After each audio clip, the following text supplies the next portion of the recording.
And hello, everyone, and welcome back to Get a Grip with Coach Helix. If you were watching our live stream, it may have gone off, but we're back on.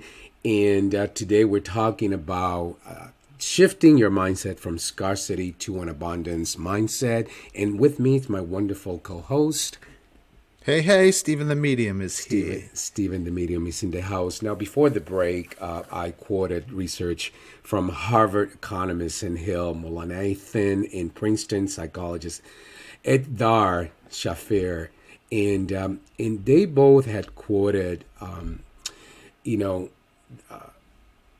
an analogy, a suitcase analogy to explain, the scarcity mindset. So imagine you're packing a suitcase for a weekend getaway.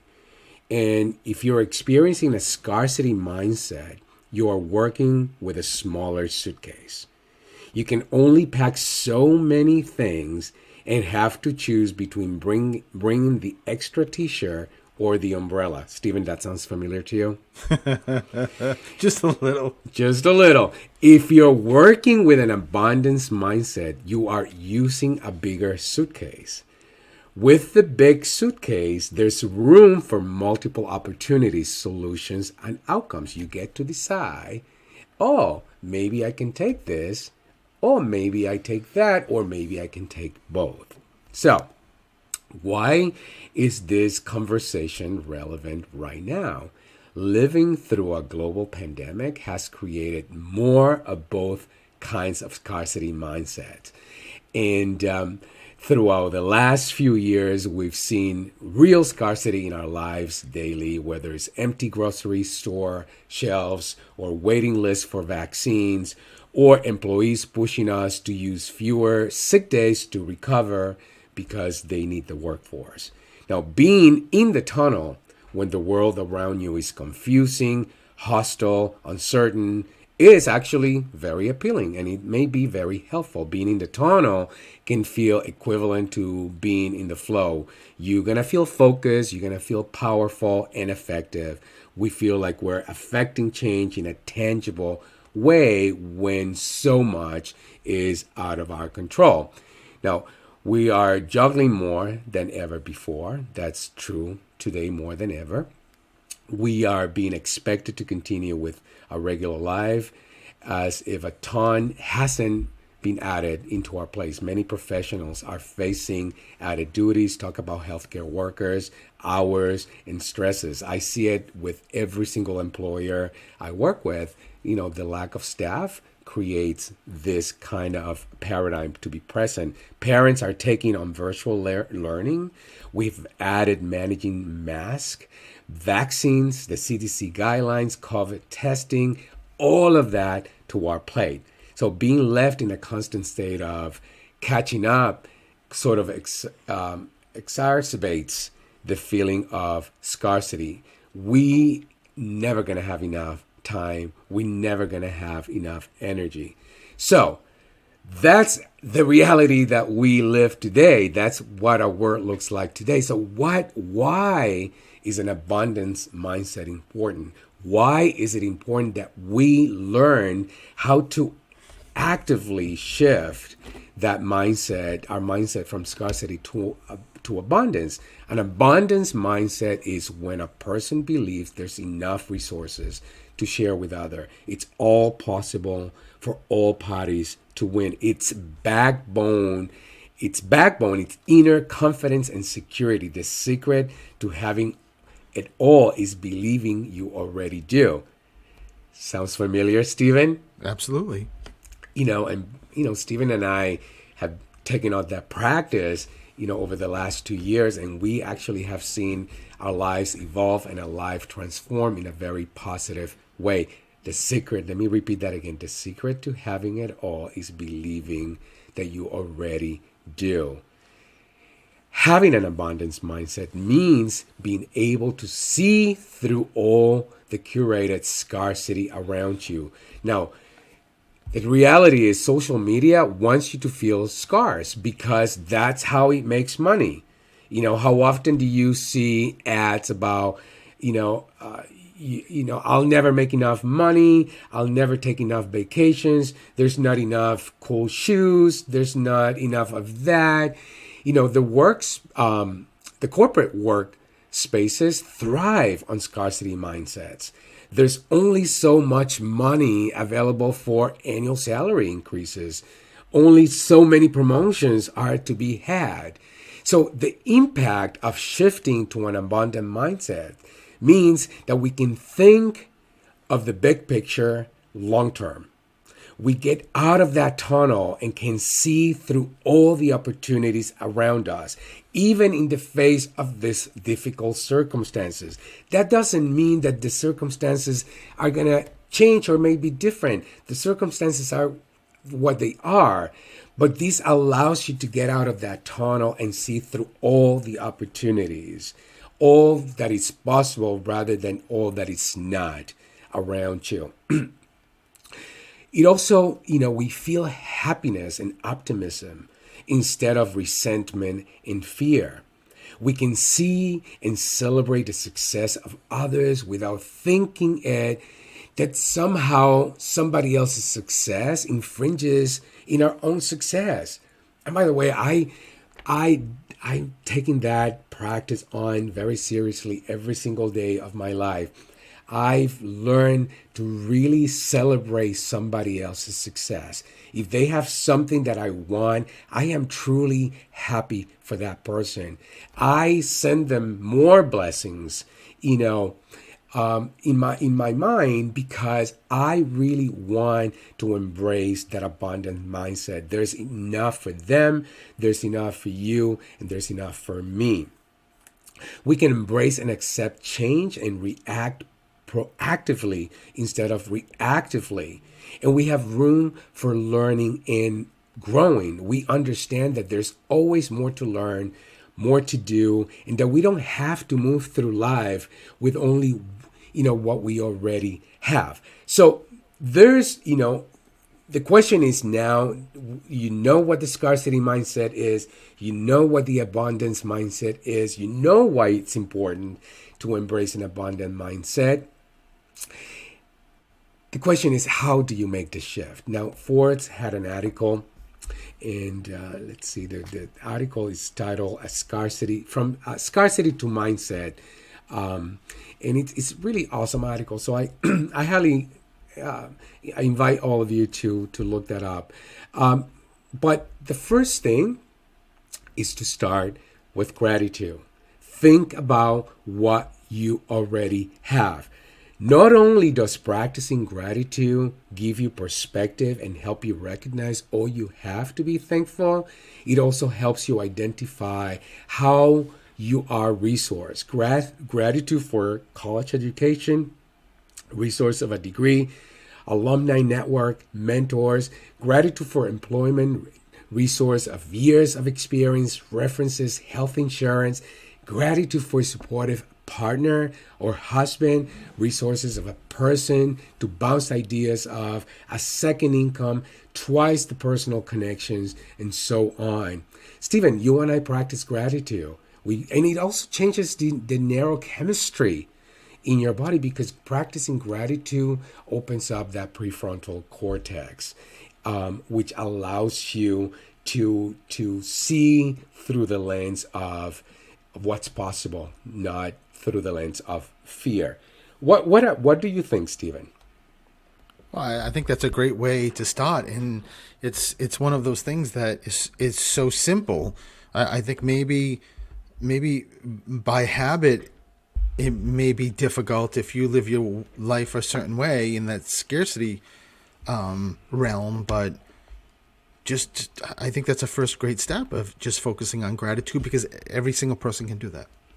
Absolutely. And again, gratitude can be a very simple practice. Gratitude does not have to take time out of your day. Just simply say thank you. Thank you. Look around. Be thankful. Look around for what you have. Be thankful. Even be thankful for what you don't have, because that creates the opening for that to show up in your life. Now, second thing is surround yourself with people who have an abundance mindset. This is really important. And you know who they are. You know who the people around you who are the complainers, the naysayers, the ones that see life through a half glass empty versus the ones that see life through a glass half full. There is a difference. Seek out people who are positive and optimistic. Attitudes and moods actually rub off. That's scientifically proven, by the way. The quality of a person's life is most often a direct reflection of the expectations of their peer group. That's a quote by Tony Robbins. That is a reality.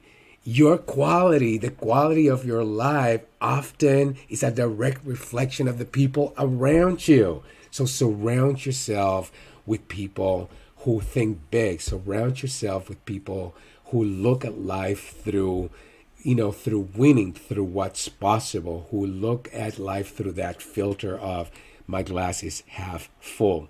Eddie, let me. Can I just interject? Yeah, go ahead. On what you just said? Yeah. When I was finishing law school, that's exactly what I did. I had two friends that I became very close with, and I knew just had positivity, and the three of us passed the first time. And I know it was just surrounding yourself with people that were in that same mindset. Yeah, and it's very simple. I mean, listen, as a coach, as an executive coach, I accept all, but I also have an inner circle, and my inner circle is designed to be surrounded by people who have an abundance mindset, that by people who think like myself that anything is possible. Cultivating an abundance mindset while surrounded by scarcity, mindset people, it's near impossible.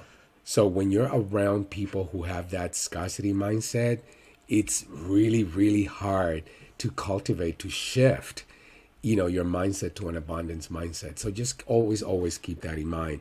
Now, create win-win situations. And this goes back to that example that I stated earlier, when Stephen asked somebody for some help, and they came back with, I don't know how to help. I don't know anyone. That comes from that place of scarcity mindset has trained us to believe that when one person wins, another one loses. So you must actively combat that kind of thinking. That's not so. When somebody wins, you can win too. They don't lose. You don't want to get into that mindset. There's only enough for me. Look for ways for both parties to leave a situation with a sense of accomplishment. One person gets the promotion, for example, the other one gains a connection with a high level mentor. So for you, always, get into a habit of, give it away. Give it away. Because the more you give it away, the more comes back to you. And ultimately, going back to the suitcase example, get a bigger suitcase. Think back to that suitcase analogy. When you're solving problems in daily life, enlarge your suitcase. Stop carrying around this tiny little, pocketbook.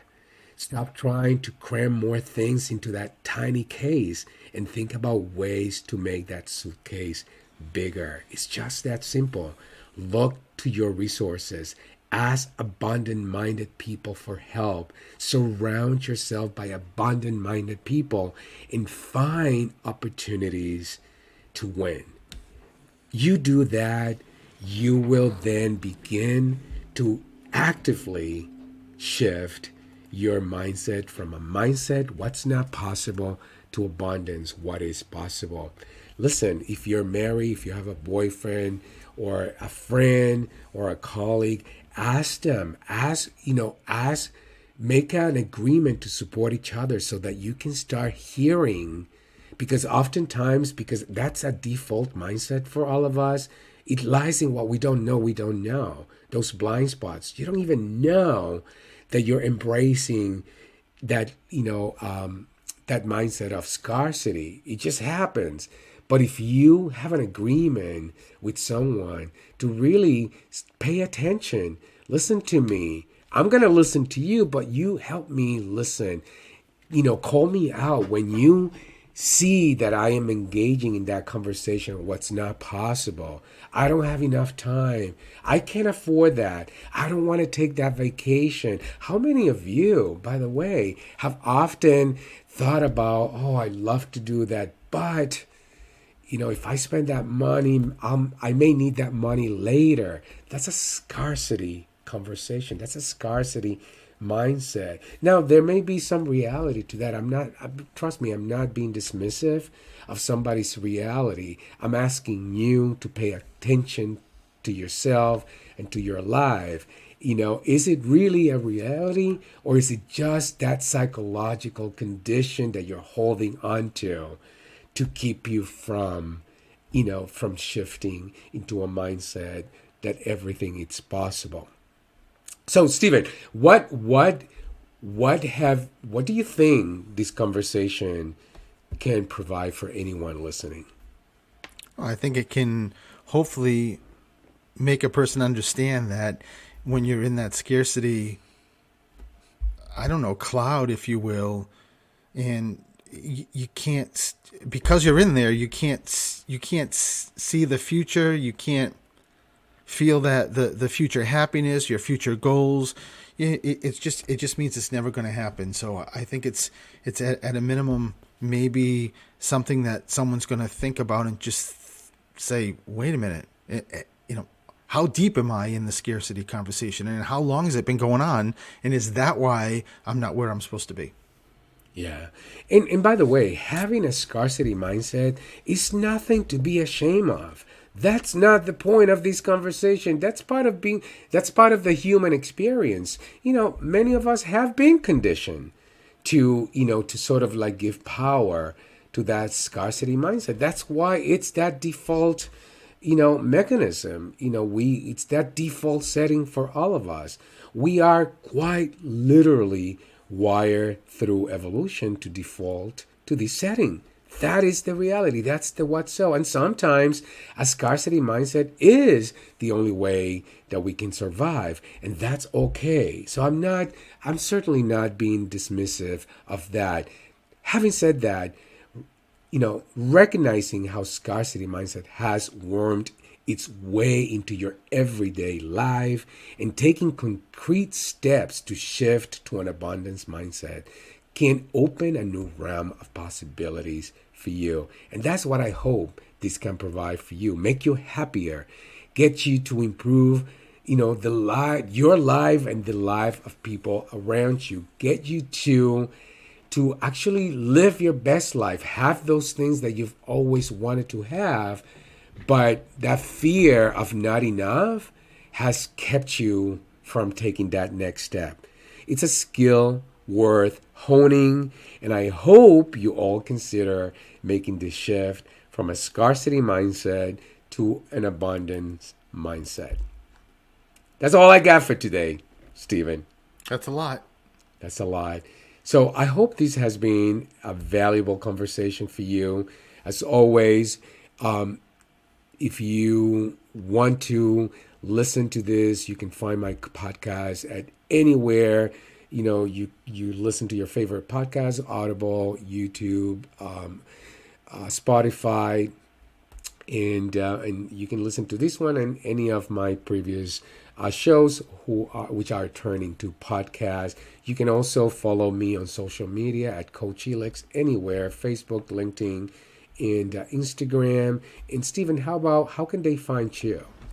Stephen the Medium. It's that simple. Stephen the Medium is that simple. And again, your premiere, it's happening when, and where can they, if they're local, where can they find more information? April 1st in Dennis, and April 2nd in P-Town, and you can just go to either my Instagram or Facebook page and you will be able to see. Hopefully it'll be going up on my website too. Yes, and Lady of the Dooms is the largest unsolved murder. Well, the oldest. The oldest unsolved murder is it in Massachusetts? In yep. Massachusetts. So it's definitely worth you checking it out. So and I'm in it, so that's worth it. hello, and you get to see Stephen the Medium, one of the stars of that documentary. So listen, thank you so much for your time, your attention. Stay safe. Have a fabulous rest of the week. And I'll be back next week. So see you soon. Bye-bye.